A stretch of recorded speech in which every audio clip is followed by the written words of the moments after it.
Masaya ang gabi, kumpleto ang tropa, solid ang kwentuhan na parang walang bukas.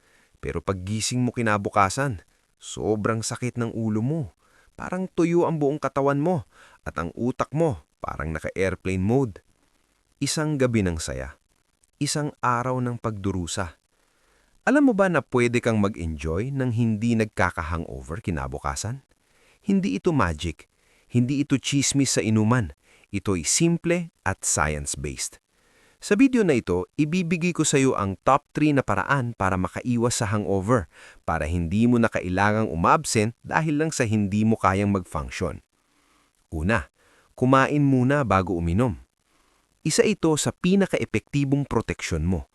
Kapag uminom ka ng walang laman ng tiyan, parang express lane ng alcohol papunta sa dugo mo.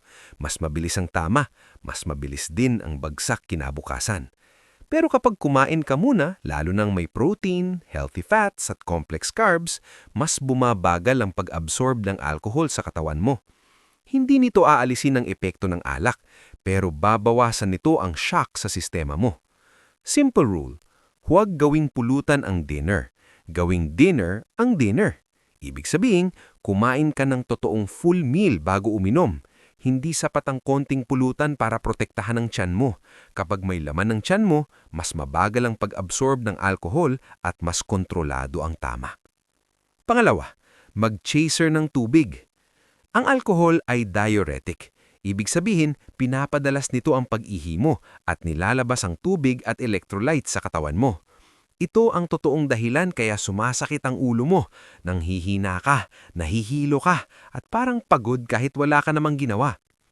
Simple pero powerful na strategy. Isang baso ng tubig sa bawat isang mataas na shot. Hindi ito KJ move, ito ang move ng taong marunong uminom. Ang tubig ay nagpapabagal sa pace mo, pinipigilan ng dehydration at binabawasan ng tindi ng hangover.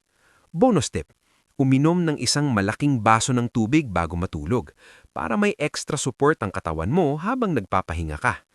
Nakakatulong ito para mabawasan ng dehydration habang natutulog ka. Mas may chance na hindi sumakit ang ulo at hindi pumangit ang pakiramdam mo paggising kinabukasan.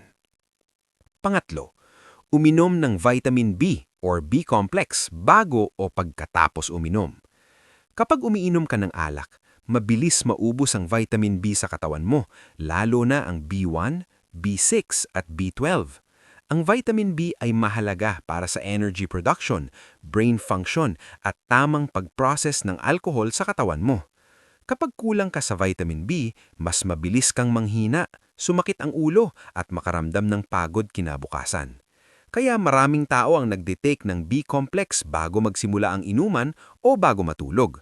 Hindi ito magic pill, hindi nito tatanggalin ng epekto ng sobrang inom, pero makakatulong ito sa katawan mo na mas ma-process ang alcohol at mabawasan ang severity ng hangover symptoms. Paalala, ang vitamin B ay support lang, hindi ito lisensya para uminom ng sobra. So, ulitin natin. Una, kumain ng heavy meal bago uminom. Pangalawa, uminom ng tubig habang umiinom ng alak. Pangatlo, mag-vitamin B para tulungan ang katawan mo. Hindi mo kailangang sirain ang kinabukasan mo para lang sa isang gabi ng inuman.